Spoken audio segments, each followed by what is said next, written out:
Salut la compagnie, c'est Jules Melon, fidèle au poste pour un Ciné Critique, où aujourd'hui on va parler de Au Poste, nouveau film de Quentin Dupieux sorti aujourd'hui, en ce 4 juillet de la fête nationale américaine, dans les salles obscures. Le lien avec les États-Unis? Aucun, puisque c'est un film vraiment français et qui se passe dans un contexte français, ce qui est rare dans les films de Quentin Dupieux. D'ailleurs, il me semble que c'est la première fois. D'habitude, on a plutôt le contexte américain, décalé et tout, mais quand même, là, on est dans un contexte totalement français. Un film avec Benoît Poelvoorde dans le rôle du commissaire Buron, très bon Poelvoorde dans ce film, Grégoire Ludig dans le rôle de l'accusé Fugain, Marc Fraise dans le rôle d'un associé policier un petit peu burlesque et tout, mais bref, mais aussi Aurel San, qu'on voit très peu dans le film, mais qui est là, il joue le rôle du fils du commissaire, Anaïs de Moustier, qui est la femme du personnage de Marc Fraise, Philippe Duquesne, et on en passe. Bref, le pitch de base est pourtant très simple, et très simple, et pourtant l'histoire évidemment ne le sera pas tout autant. Vous connaissez Quentin Dupieux. Enfin, si vous connaissez Quentin Dupieux, vous voyez bien où on peut en venir. Bref, le pitch de départ, c'est l'histoire d'un commissaire, le commissaire Buron, qui est chargé d'enquêter sur le meurtre d'un homme retrouvé dans la rue mort par un voisin, un personnage lambda nommé Fugain, qui devient par défaut le suspect numéro un de l'affaire. Donc interrogatoire, huis clos total. Le film est un huis clos, oui, plus ou moins. Là aussi c'est intéressant. C'est un huis clos qui se déroule 90% dans la salle d'interrogatoire, si on accepte bien sûr les souvenirs, puisque dans l'interrogatoire, chaque chose qui se sont passées le soir du meurtre, enfin la nuit du meurtre, sont relatés sous forme de souvenirs qu'on voit à l'écran. Qu'est-ce que j'ai pensé de ce film? Alors en fait, c'est assez étonnant parce que il fait très chaud, donc voilà, j'ai mal au crâne, ça arrive, allergie, chaleur, là je suis en train de raconter ma vie.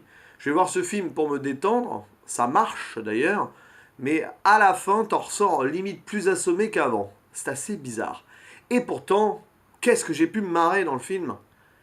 Mais je ressors de là un petit peu assommé pour quelques raisons, notamment inhérentes à la fin, donc je vais pas en parler, du moins pas maintenant, j'en parlerai peut-être en spoiler à la fin, j'ai pas encore décidé, vous voyez, c'est vraiment un pro ciné-critique.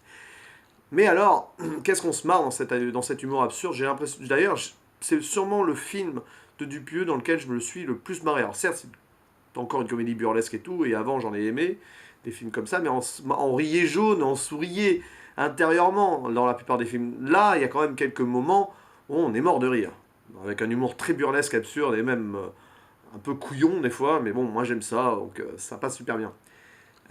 Mais la fin, alors, on va éluder la fin pour l'instant. Si vous connaissez le cinéma de Mister Oiseau, donc de Quentin Dupieux, pardon, pas Dupieux, je fais un petit mix là. Euh, Vous pouvez imaginer donc même si ça part sur des bases normales, on part en cacahuète à un moment donné. Alors, sans faire de spoiler, ici le côté absurde, burlesque et le côté quatrième dimension quelque part se joue au niveau des souvenirs.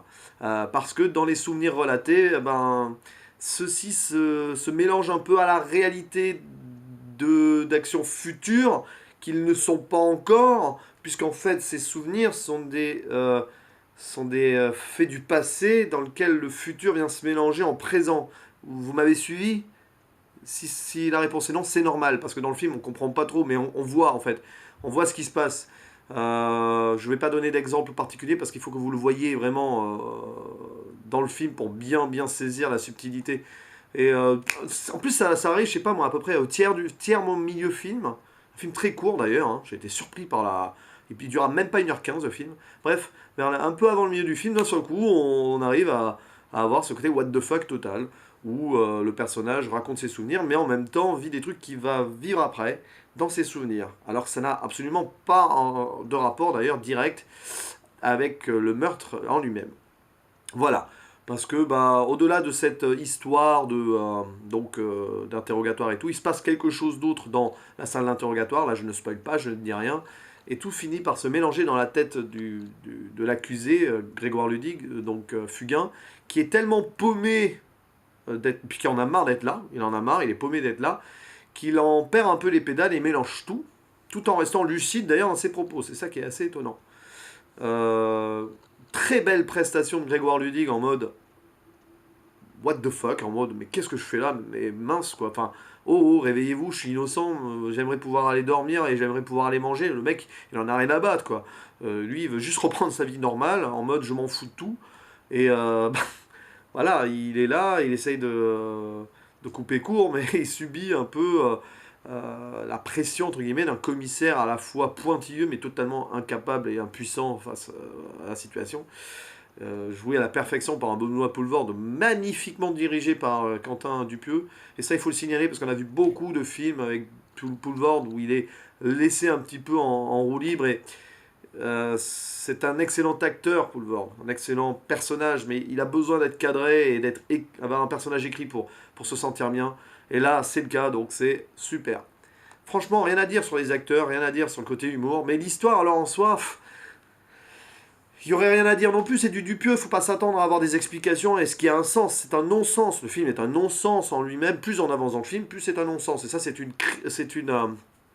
un critère particulier des films de Dupieux. Plus on avance, moins on comprend, et moins on comprendra, et on sait de toute façon qu'on arrivera à un point final où on sera en mode ok, et ouais. Alors ici, on est surpris par le coup de théâtre final, mais on est un petit peu. Enfin, il faut pas essayer de chercher à comprendre en fait. Mon problème, c'est que je suis sorti de là en essayant de comprendre quelque chose, mais en fait, il faut pas. Il faut mettre le cerveau en pause et en fait apprécier l'esthétique montrée par Dupieux. D'ailleurs, Dupieux réalise, enfin, on reconnaît sa patte, avec des plans séquences. Vers le début, à un moment, le premier échange d'interrogatoire, il y a un plan séquence, ça doit durer 5 minutes, enfin, peut-être j'exagère, hein, 2-3 minutes, mais ça bouge pas. Des plans de caméra très bien, très bien, très bien situés, ou derrière les personnages, ou à un moment, la caméra elle passe sous la table pour passer d'un personnage à l'autre comme ça, ce qui permet de montrer quelques petits détails qu'un personnage ne voit pas. Enfin, c'est des superbes trouvailles comme ça, côté technique. Et puis il y a un grain aussi. Alors c'est marrant parce que le film se déroule, on voit dans les années 80-90, il y a des vieilles télé, il tape à la machine à écrire vraiment à la ramasse. C'est old school même dans les vêtements. Il y a une Game Boy, à un moment, Orelsan joue à la Game Boy, donc on est vraiment dans les années 90. Et en fait, à un moment dans le film, j'explique pas pourquoi et où, il y a un des personnages qui sort son téléphone portable. Anachronisme total. Et alors, c'est seulement à ce moment-là d'ailleurs. Parce que là, c'est très cohérent dans les années 80-90. Et puis il y a ça. Ah, Quentin Dupieux, il aime jouer entre réalité et rêve et fiction, et aussi entre période actuelle ou période passéiste, on ne sait pas. On voit que c'est un contexte français, mais à part ça, on était pratiquement certain que ça se passait dans les années 90, mais à un moment, non, pas du tout. Ce genre de détail qui est vraiment sublime dans le cinéma de Dupieux. Et, bon, on va faire une partie spoiler quand même, pour conclure cette critique. Avant cela, je vais mettre une note.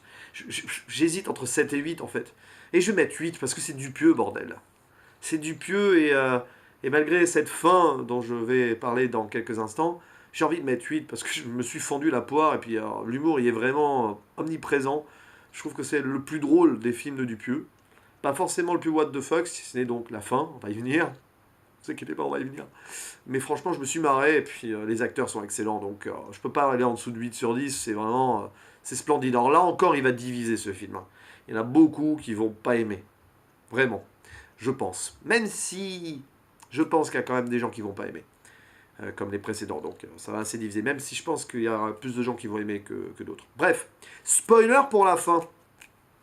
Alors, à force de jouer entre réalité et fiction, ben, on se rend compte, mais d'un seul coup, qu'en fait, le fugain là, qui est accusé de meurtre et tout, se trouve perdu malgré lui dans une scène, dans une pièce de théâtre. Le rideau s'ouvre et un public applaudit. Voilà. Alors, pour contextualiser, toujours dans le spoiler, à un moment dans la salle d'interrogatoire, l'adjoint flic, la Philippe, joué par Marc Fraise, complètement perdu, avec un œil en moins d'ailleurs, avec un maquillage qui n'en est pas un. J'ai l'impression qu'ils ont flouté ça en post-prod, ce qui rend le truc encore plus fou et absurde, encore plus flou même, je dirais. Et ben, cet homme-là, complètement à la ramasse, tombe sur une équerre et s'empale et meurt. Donc du coup, voilà, du coup, Fugain, il a peur d'être vraiment accusé d'un vrai meurtre. Cette fois-ci, il cache le corps, tout ça. Et pendant tout l'interrogatoire où il parle du meurtre d'avant, enfin de l'histoire d'avant de l'homme qui est mort à cause d'un fer à repasser et tout. Bref, en fait, on apprend à la fin qu'il est mort d'une hémorragie interne, digestive, donc pas tué. Et pendant tout ce temps, Fugain, il a juste peur qu'on découvre le cadavre dans le placard et qu'on l'accuse vraiment d'un vrai meurtre. Et à la fin, au moment où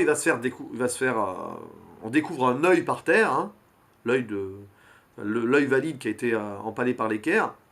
Le rideau s'ouvre et les gens applaudissent. Et en fait, c'était une pièce de théâtre.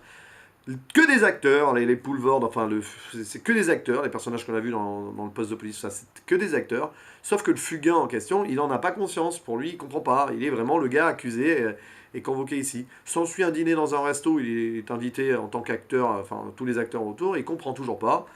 À un moment, il fait un petit discours, et les autres comprennent pas. Il dit mais qu'est-ce qu'il raconte? Il déconne en fait, voilà. Et à la fin, toute fin, alors qu'on attend. Enfin, limite, j'aurais préféré. En fait, le problème, c'est que j'aurais préféré que ça s'arrête là. Qu'il rentre chez lui, basta. Point. On était dans le what the fuck, dans une quatrième dimension. Il allait dans une autre dimension vivre une vie.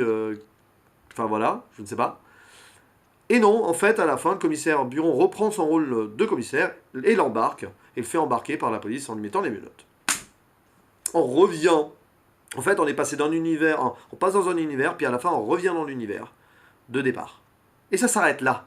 Et ça, c'est frustrant, monsieur Dupieux, de nous faire ça. C'est très frustrant. C'est bien joué, cependant. C'est quand même bien joué. Tout comme cette scène d'ouverture avec un gars qui joue, un chef d'orchestre en slip et qui se fait arrêter, qui n'a absolument rien à voir avec le reste du film, si ce n'est que le mec est amené au poste où l'histoire se déroulera. Bref, c'est fou quand même. Belle maîtrise du burlesque et du what the fuck par Dupieux encore. Et puis au-delà de ça, il écrit bien, il réalise bien, il dirige super bien ses acteurs, donc il n'y a vraiment rien à dire. Ah oui, aussi, Alain Chabat apparaît dans le film.